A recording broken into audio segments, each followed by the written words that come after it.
welcome back to the Sandra Page Things. I am Sandra and I'm glad you're here. I have a nice book here because today we are going to be doing a BookTube tag. I was tagged by Melanie Frenchie Reader. Of course, she is French, so her name sounds a lot fancier than the way I can pronounce it. She tagged me in her BookTube tag, so I'm going to go ahead and answer the question. Do you have a certain place at home to read? A lot of times, as you guys see this in my reading vlog, I am sitting in bed reading. Only other place that I really read consistently would be when I'm babysitting and the kids are either napping or sleeping. That way I can be alert to the monitor and still be quiet. Bookmark or random piece of paper. And typically I don't use random, I wouldn't call them random pieces of paper, but I'll use like a church invite card. And then sometimes I just leave them in the book so that people can find them if they want to come or whatever. I use those for that. And I find that a very effective bookmark. And then I don't have to be like searching for bookmarks and stuff. Although I do have some official bookmarks. It's usually an invite card or something to that effect. Can you stop reading randomly or do you have to stop at the chapters? And what do you think? I cannot just randomly stop reading unless I have to. For example, when babysitting, when kids wake up, I obviously am not just going to sit there and keep reading until I get to the end of the chapter. I obviously put down the book immediately and then go get them.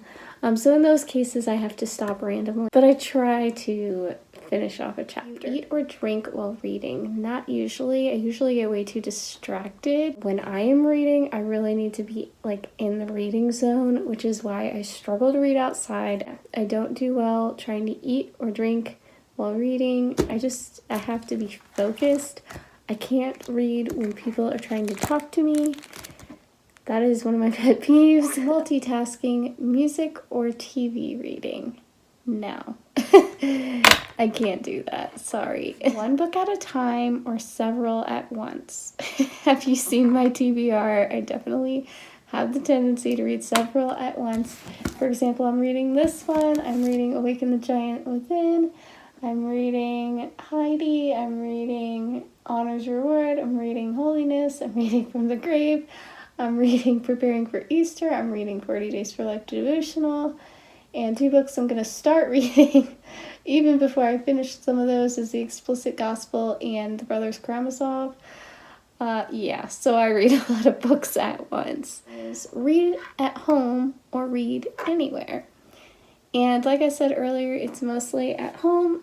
I have to have quiet or I don't do well. There was a period in my life a couple of years ago when I was going through a really hard time and I was able to just like reading was the only thing that I could do just to be able to like cope with being places and being around people. But that is typically not the case. I usually cannot do that. Read out loud or silently in your head. I read silently unless someone is trying to talk to me. Do you read ahead or skip pages? I do not read ahead. No.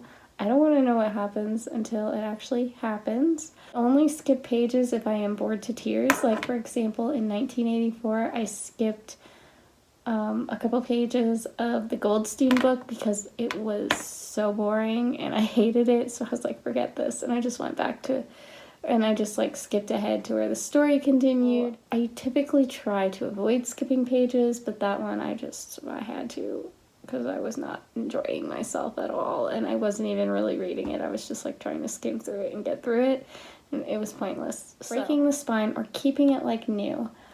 I try to keep my books as new looking as possible, but pretty much everything I own tends to start looking destroyed because I carry my books with me. Usually the spine still looks new, but it's like the front edges that get all turned up, and white books, like books with white covers, get all like dirty and it makes me sad. I love a good white cover, but they always get ruined. But I typically don't have issues with breaking the spine. I usually try to keep them looking pretty new. Do you write in your books? And that depends. I don't write in like fiction books, and I don't write in my Lent books. I do typically write in devotionals, and then if there's a really good, like for example, Capital Gains has a lot of good quotes. Rich Dad Poor Dad had a lot of good quotes. Books like that, I definitely take notes in because I want to be able to go back and remember the things that I've learned. But like in a fiction book, no, I don't. Well, that was pretty much it. Thank you, Melanie, for tagging me. I enjoyed doing this, and I hope everyone enjoyed watching this. If you're watching this, I tagged you. On that note, I'm gonna go. Make sure that you subscribe to this channel if you haven't already. Give it a like if you enjoyed it, and comment below if you relate to anything that I said, and let me know if you've done a BookTube tag, and I would love to check it out. Alright, I will talk to you guys next time with another video. Don't know when, don't know what it'll be, but it will be fun. It'll either be book or finance related. Guess you'll just have to wait to see. Make sure you're subscribed so you don't miss the next video and have your notifications on. On that note, I will talk to you guys next time. Thank you for watching. Bye.